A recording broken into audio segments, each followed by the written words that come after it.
first thing right off the bat that you'll notice when you switch to this helmet over the one that I had is that it's substantially lighter. This helmet is a pound lighter than the other one. Give or take a few grams or whatever the fuck it is, you know, but in all intents and purposes, damn near a pound lighter. It's made out of a whole different type of material.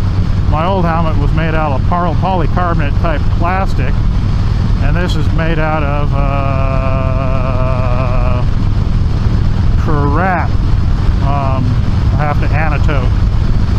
It's a proprietary lightweight mesh that's proprietary to Shoei, and other helmet manufacturers have similar materials and processes. So it's, you know, significantly lighter, thinner, and all that.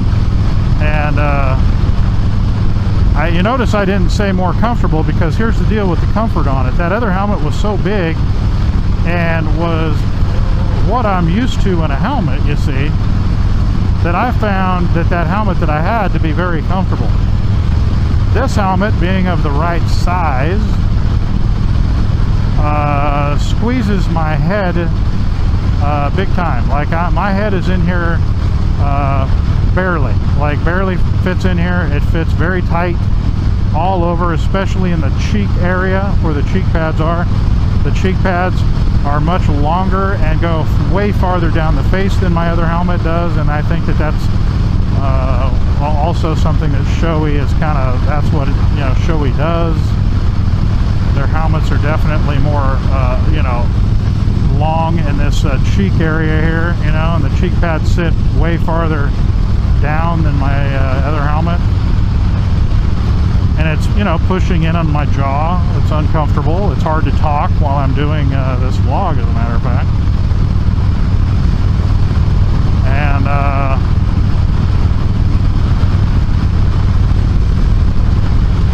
you know, so it's right now it's not broken. It's brand new. You know, over the course of time, I'm told that that'll get better. I'll get used to it, and also you know, the padding will you know, will kind of shrink back a little bit. You know, that'd be great, because you know, right now it's not the most comfortable thing for me before, you know.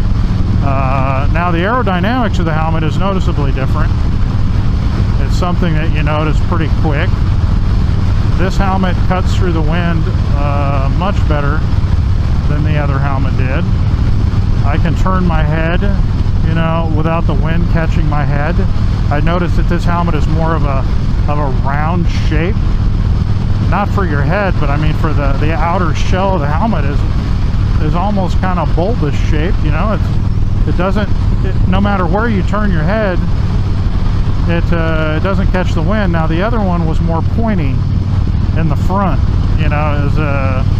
It had a point in the front, you know, and it was kind of, you know, so when you turn your head, it would catch the wind and you'd get a real good jar on your neck, you know. So I just came, you know, just one of those things with that helmet over the course of time, because that was an unpleasant thing to have happen. I got to where I stopped doing head checks or doing them as much unless I really felt they were necessary. And that's not something you want to have happen on a motorcycle. It almost bit me in the ass on more than one occasion, I'd hate to say. And it's just something, you don't do it consciously, you just start subconscious. You know, when your body experiences something that it doesn't like, that is unpleasant, it starts, you know, automatically, you know, not wanting to do that. But with this helmet, that's not the case. So you can, you know, definitely move your head totally normally, no problem at all. It doesn't catch the wind in any way. No weird things like that. The sun visor on this one is way far away from my nose. It's like surprisingly far away from my nose. And then slides down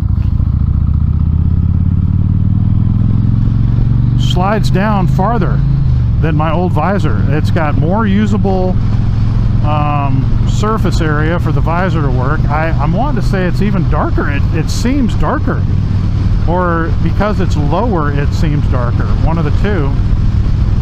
And it just does a way better job. The mechanism is smooth as glass, man.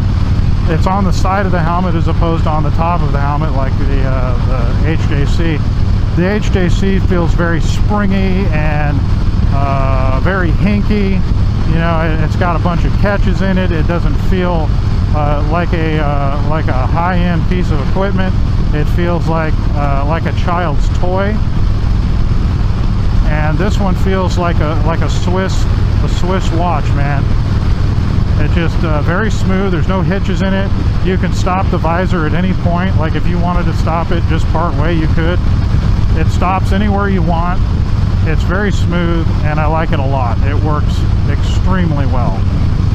Much better than my old visor, which, by the way, rested on my damn nose. I hated that at first. But over the course of time I got used to it. You know, I wear glasses, so it was almost like having two pair of glasses on, because the damn thing was on top of my nose all the time. And when I'd go on long rides, because it was resting on my nose, I would have this ring, or this line, oh shit, this line on the tip of my nose from the damn visor, man. So that was no good at all. Let's see here. One thing of note is that this helmet, I was really expecting it to be a quiet helmet, because it comes with a chin. It comes with a chin curtain, you know, up under here. There's a chin curtain, which works really well, and it's real tight up against my chin, so wind can't get up underneath there.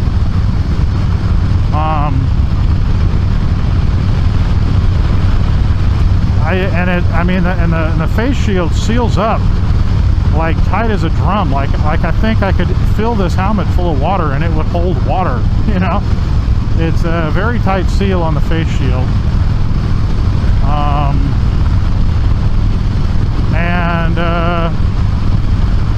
It's not the quietest helmet. I don't think it's quieter than my old helmet. As a matter of fact, I would say this one's probably maybe slightly louder than my old helmet. And I was really surprised by that, and it's a little bit of a disappointment, actually. I was really hoping for a quieter helmet. Now, the HTC helmet is not rated to be loud. It's actually got good ratings in you know, in how loud it is. But you know, I guess so did this one. But this one's definitely louder than my old one. It's louder than I expected, and I would have to mark it down in that area. The first day that I rode, I was wearing it and I rode to work. I noticed that the face shield fogs up pretty easily, and I was like, holy shit, what the hell's going on here? I mean, it fogs up real quickly, and it's pretty severe, and the temperature was 50 degrees, so no, actually I take that back, it was 58 or 59 degrees, so it wasn't cold enough for that to have been a real problem. The helmet comes with a pin lock that you can use to prevent fogging, but I don't like the idea behind the pin lock. I've never tried one.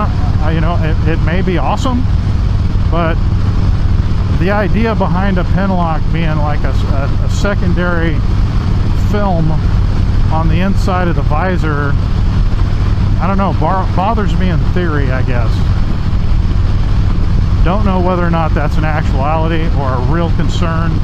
It's just how I feel in a practical sense. So I didn't like the idea of that.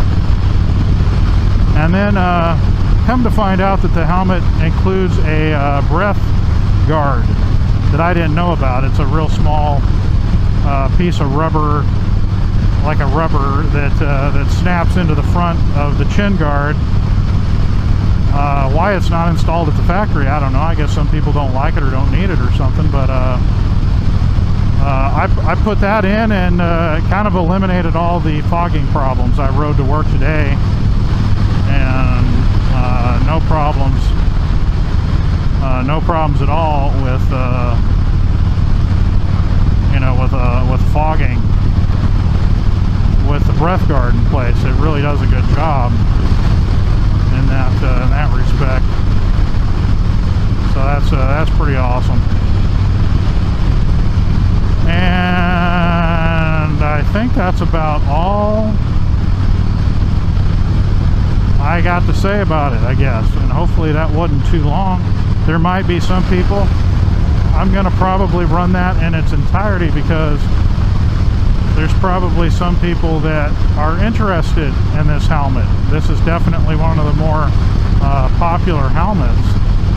So, and they wonder whether or not it's worth the money.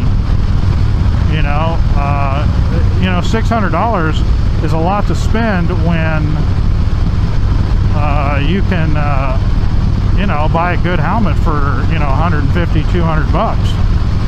A lot of people will go, well, fuck, I'll just buy the $200 one. Is there a big difference between this helmet and a $200 helmet? Yes, there definitely is. This is that's like asking, is there a difference between a Casio watch, and a Swiss timepiece, or a Rolex? Both of them do the exact same job, but one of them does it considerably better than the other. You know what I mean? It's just a better experience all the way around. If you're going to wear a helmet and you have to wear it for hours at a time, and you really want it to save your life if the time comes, it seems like a small price to pay, man. Just for me, it was worth it. I don't see ever going back to any of those mid-range helmets anymore after trying one of these now. So I'm probably going to keep running these upper end helmets, from now on, because I like them quite a bit. So I guess that's all I got to say on the subject. In closing, I believe the helmet to be worth it. I would definitely purchase it again.